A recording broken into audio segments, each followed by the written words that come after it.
Hey you. Yes, you. I want to pitch an idea for an anime to you. Macy Balgier is a young woman living in London. She's recruited into a local idol group, and she is perfect for it. Her hair, her makeup, her performance and dancing, it's like she's made for this. All of this would be perfect except for the anxiety that grips her. This isn't who she is. There's no joy in this. She does find inspiration in the group's leader, Nini, but this isn't enough to rid her of these negative feelings. In the midst of all of this, she finds something extraordinary on a normal rainy day. A tiny creature that only she can see, shivering in the cold. She took the creature in and began to nurture it, taking care of it, learning more about it, until eventually it grew into a dragon, like out of the myths of old. Raising the dragon gave Macy a new sense of purpose, freedom, and most of all confidence, enough to give her the courage to leave the idol group. Little did she know, this would not be the end of her troubles. As it turns out, there are hidden forces in the world who learn of Macy's secret, people who are tasked with keeping both the secrets of magic and of dragons away from normal human beings.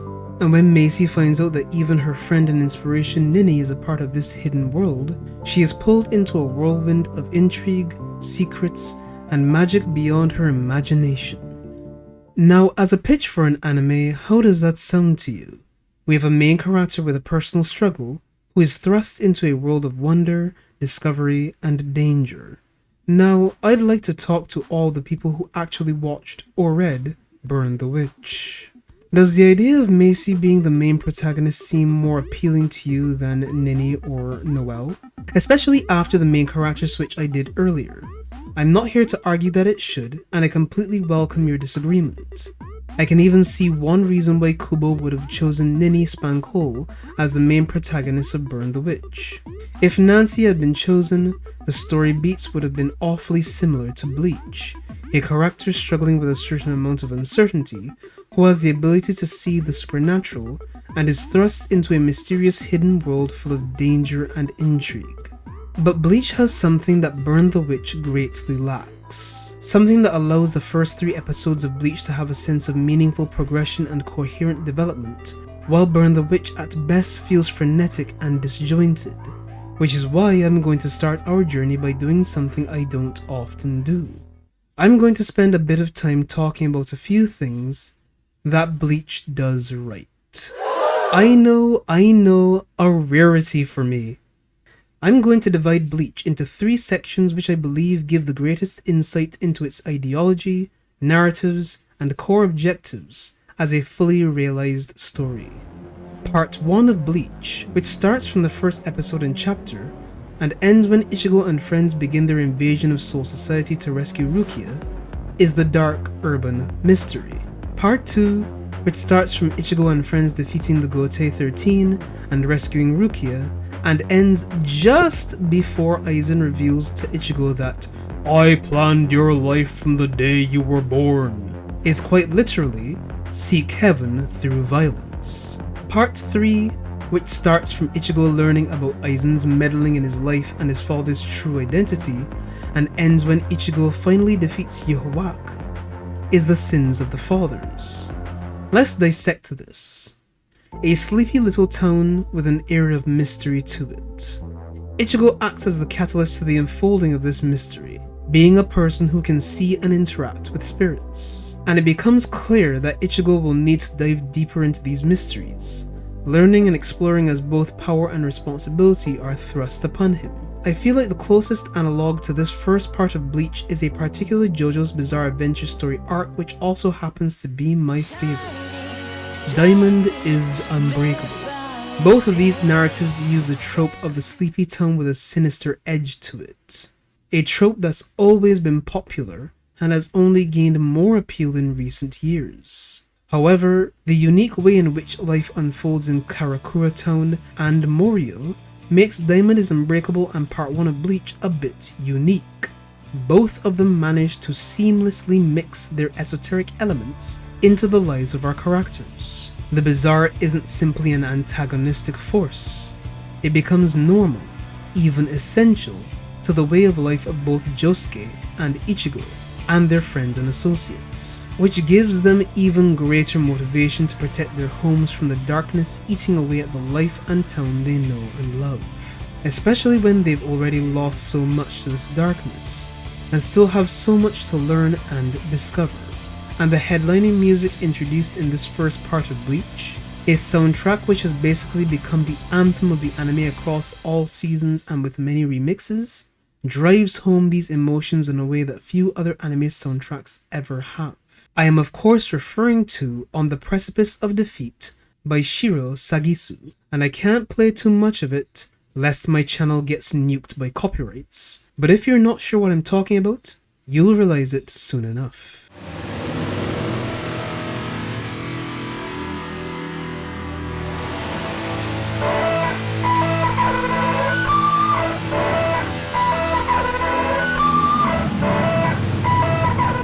That, all of that, is the dark urban mystery. For part 2 of Bleach, we see a gradual tonal shift, from dark and brooding to aspirational and dominating. Themes of conviction expand to also encompass ambition, and Ichigo's role as protector is transformed, so he also becomes a conqueror. For the sake of one friend, Ichigo and his closest companions would breach the very gates of heaven itself. They would gain power to cast down the divine. They would make the very elites of Soul Society face justice for their arrogance. In one way or another, this entire section of Bleach's story is epitomized by one person or another seeking to topple the throne of heaven. This is why the narrative eventually transitions from Ichigo attempting to eradicate whoever poses a threat to his loved ones, no matter the pinnacle they stand on, and no matter what powers he must resort to using, to Aizen quite literally attempting to kill and dethrone God. There's another soundtrack which portrays this yearning and desire for ascendancy in this section of the Bleach anime. I am of course talking about Number 1, composed by Shiro Sagisu, and sung by Hazel Fernandez. Trust me, you know this one too. Baby, now you feel like #1, shining bright for everyone, living out your fantasy. Now here's where things get a little complicated. You do still see some elements of seek heaven through violence in the third section of Bleach's story, but it's thoroughly superseded by another theme. So what do I mean by sins of the fathers? We come to focus not only on lineage as a theme, but also direct legacies. Ichigo has to deal with the lineage of his father and what this means for him, but he also has to face the legacy of Aizen's place in his life. The power he eventually uses to defeat Aizen is not something simply born from within, it is something passed to him by his father. And this theme might focus on paternal and patriarchal figures, but it often crosses gender as can be seen in the Fullbringer arc, where an essential part of the power is gaining hollow essence from one's mother as a result of a hollow attacking her before you were born. And the 1,000-Year Blood War right after is steeped in this theme. The Quincy are expanded from merely being a familial clan to being a major force guided by a paternal figure from which all Quincy originate. Yuhawak himself is taking revenge on Soul Society, and most of all Genryusai, who is a patriarchal figure, the founder of the Gotei 13, and the man responsible for almost destroying the Quincy. Now, there are major spoilers for the rest of the Bleach story ahead, but the manga did end 10 years ago, so if this spoils anything for you, it's kinda your fault. The major idea of the past actions of fathers and patriarchs having negative impacts on those who come after is completely pervasive at this point. The manga never reveals much about the Soul King's past or origins, but it does make it clear that his son Yuhawak ultimately blames him for everything that has gone wrong, even seeking to depose him, destroy the universe, and recreate it in a way he believes will be better. The examples are endless. Zaraki's Lieutenant Yachiru, a girl he raised from Childhood? Is she still a child? It's still unclear how growth works in Soul Society. Anyway, she is revealed to be a part of his soul birthed from his solitude and the rejection of his own strength. This in turn was caused by Zaraki being deeply affected by the legacy of Unohana, a matriarchal figure whom he revered to the point of building a mental and spiritual barrier for himself, because otherwise he would risk truly claiming the legacy of Kenpachi at the cost of her life. Shunsui, a person who acts as a father figure to Nanao, kept her family's legacy hidden from her for her entire life as a promise to her mother, who wanted to break the family curse brought upon them by the passing of the Zanpakuto from mother to daughter.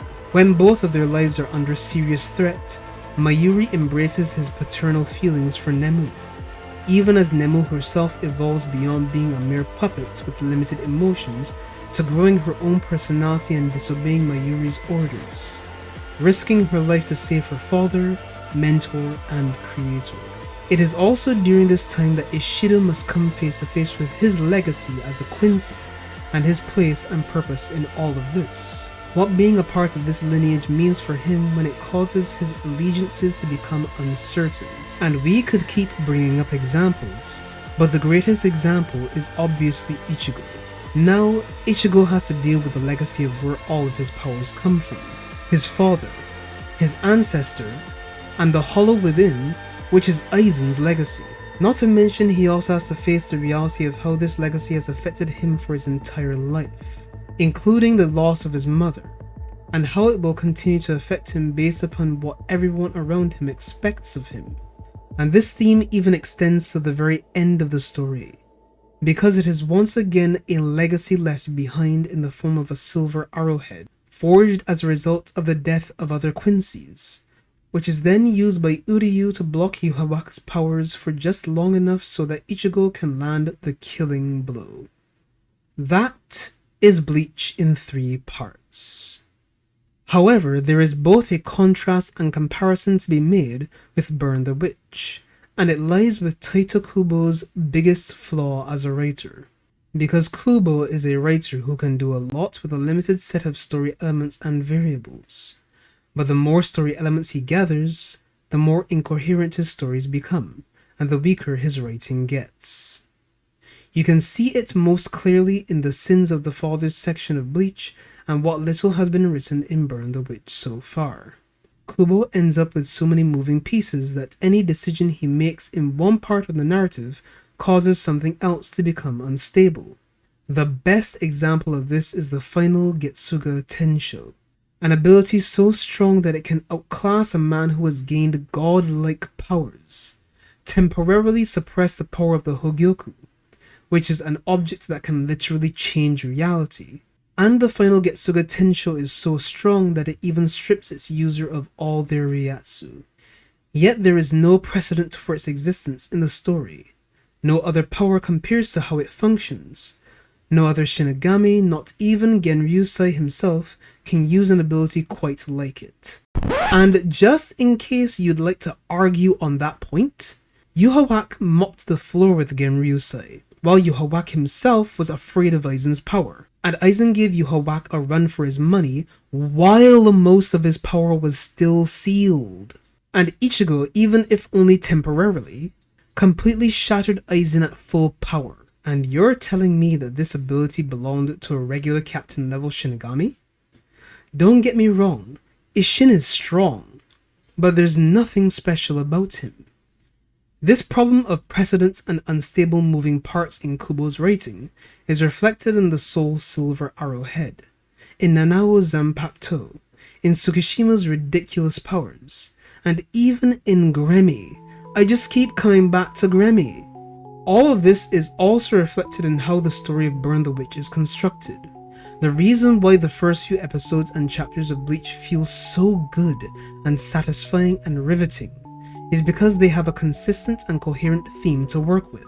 Bleach begins by progressing in a slow and steady way, drip feeding you the plot, lore, and narrative so you can feel slowly and steadily immersed in a new world. Meanwhile, the second episode of Burn the Witch begins, and as soon as I heard the word human, I laughed and paused the episode, then asked, what the fuck is a human? I could understand if he went into a boomer level tirade about all these new words and changing technologies and asking the same question I did, but no, he just plays it straight. Human. And unfortunately, is portrayed exactly the same way in the manga, just as weird and ridiculous. This is just a tiny part of the way the problem appears in Burn the Witch. There's bigger fish to fry here. Let's forget for a moment that Reverse London contains a place called Soul Society West, since this creates more questions than answers, all of them annoying. The lore established by the end of the third episode is that dragons exist and are a threat to normal humans in various ways, and normal human beings can't see dragons. So the organization known as Wingbind and its various divisions in Reverse London, which is a hidden mirror world to London, deal with the many aspects of handling dragons as well as general dragon conservation. It's also known that regular humans who come into contact with dragons can become dragon-clad, meaning among other things that they act like catnip for dragons, attracting the creatures to themselves. This is such a danger that the penalty for becoming a dragon-clad is either 100 years in prison or straight up death. So here's a question. If what constitutes a dragon extends to deer-like and bat-like creatures, and even this little dog with dragon wings, and all these things are running around the hills, streets, and alleys of Reverse London, why are normal human beings also living in Reverse London? Dragons are dangerous to humans, and if a human becomes a dragon-clad, it's doubly dangerous because they will attract more dragons. So an entire city of regular humans in close proximity to dragons seems like a good idea, right? I mean, we all know it's never gonna be explained anyway, but it's even worse in the manga, because a somewhat detailed explanation is given showing all the utilitarian functions that dragons serve for the people of Reverse London. So the question is, when do normal human beings not come into contact with dragons? Paper-thin lore and poor world building notwithstanding, the characterization has all the finesse of a drunk elephant. Nini Spankhole is brash and arrogant. Noel Neashi is calm and calculating. Balgo Parks barely has a personality either way, but for some reason, he's competing with Mineta for Scumbag of the Year award. The one and only person who has any form of nuance or true motivation, any aspirations or complexity, is Nancy Balger. And it turns out that Nancy has a yandere crush on Nini that causes her to act like this.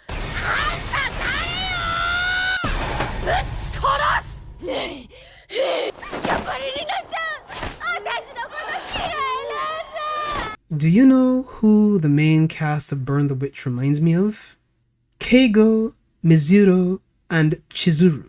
In most other stories, the protagonists are given enough space to reach actualization, so we can see their deeper wants, needs, desires, convictions, flaws, etc. Here, the main cast is strangely treated like side characters.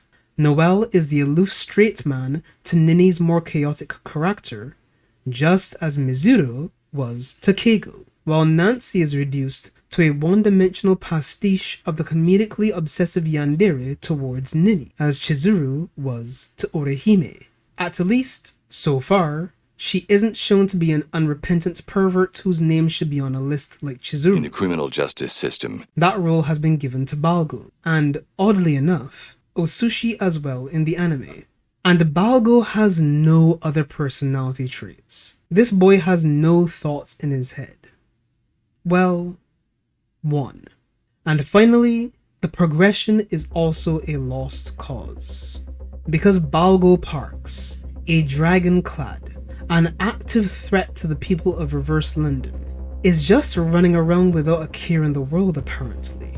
We're never told why he is neither detained nor dead, and when he inevitably attracts a dragon, a dark dragon no less, which causes damage and endangers lives, It is then that the heads of Wingbind, the top of Horns, finally decide that he should be dealt with. There is no implication that not taking care of the problem he represented was because of their incompetence or malevolence. They simply didn't do anything about it. Why? No reason. When the execution order is finally sent, do you know what Bruno Bangknife, the head of the Inks Corps, does? He finds Macy, secures her and her dragon so that no damage can be caused, and then goes to arrest Baldo. Oh, sorry, I was reading from the wrong script. 1 second. Let me see here. Right. He finds Macy, sets her loose in reverse London so that she can use her dragon to try to destroy the headquarters of a tabloid news agency who insulted Nini, so he can draw them out into the open and use the chaos to legally arrest Balgo. Oddly enough, there's a line in the manga which implies that if a building is destroyed in reverse London, then its London counterpart will also be destroyed, and it's not carried over into the anime. I can only imagine that the anime team realized the implications of random buildings in London exploding for no reason every time a dragon attacks on the other side. Anyway, the team of Foresight characters pretending to be protagonists escapes the entire Inks Corps and its leader somehow. Bruno catches up, and just when it looks like they're cornered without any hope of escape, Macy's dragon attacks Bruno, and then begins to evolve into a legendary Pokemon. We get some exposition about the progenitors of dark dragons, with some actually interesting relations to specific fairy tales. Macy's dragon is given the designation of Cinderella, and Bruno calls off Balgo's execution temporarily so that he can work with Nini and Noelle to take Cinderella down, and at this point, I'm asking myself, did Bruno Bangknife really make such a sloppy mess of arresting Balgo and involving Macy for no reason, after which he and his entire squad get punked by 3.5 teenagers just so we could end up here? There were more sensible ways to do this. Example: Bruno finds Macy, secures her and her dragon so that no damage can be caused, and then goes to arrest Balgo.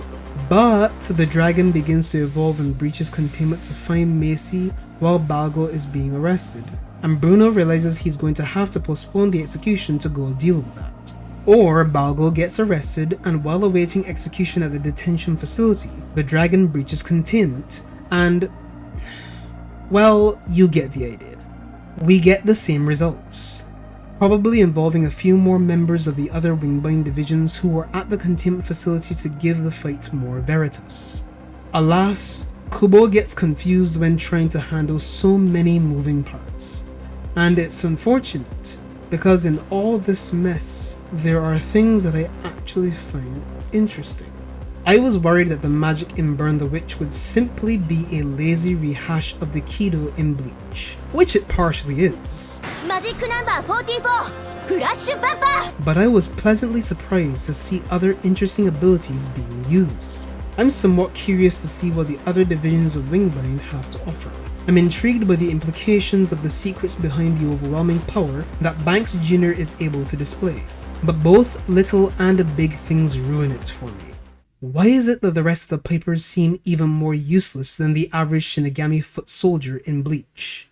Why doesn't Reverse London have better safety measures than this garbage? If Reverse London contains or is a part of Soul Society West, a thing that is actually missing from the manga, does that really mean that dragons are hollows? Because that doesn't make any goddamn sense. Did Kubo forget what hollows are? Is Reverse London the afterlife, with normal, not dead humans living there?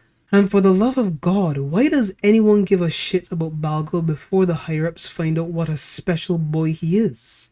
Nini and Noelle risked their careers and safety to protect him after he was officially sentenced to death. Why? What's their motivation here? Noelle I kinda understand, but what about Nini? And all of this on top of everything else I mentioned before. It doesn't surprise me that it's been years since the 3rd episode and 4th chapter of Burn the Witch, and we've heard very little news about the series continuing. Kubo's magnum opus, Bleach, waned towards the end because of the flaws I mentioned previously, flaws that continue to plague his future works. I mean, if you really take the time to read the No Breaths from Hell Bleach one-shot, it becomes abundantly clear why a sequel manga for Bleach is doomed to failure. At least for now.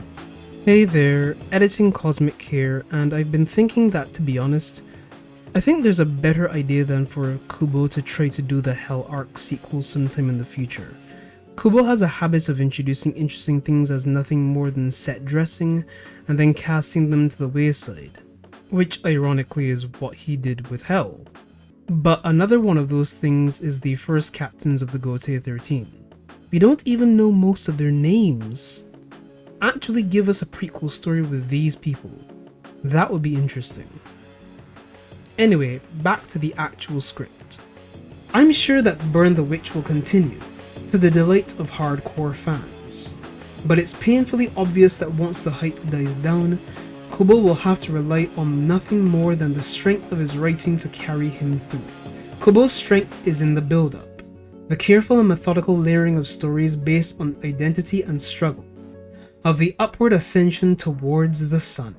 However, Kubo's stories can't take the heat of the sun for too long. They fizzle under the weight of the pressure he's built for them. And unfortunately for Burn the Witch, he built it up too quickly with too little substance to keep up the momentum. So, here's to Season 2, and to the continuation of the manga. For the sake of the fans, I hope Kubo finds the fuel he needs to get the train going again.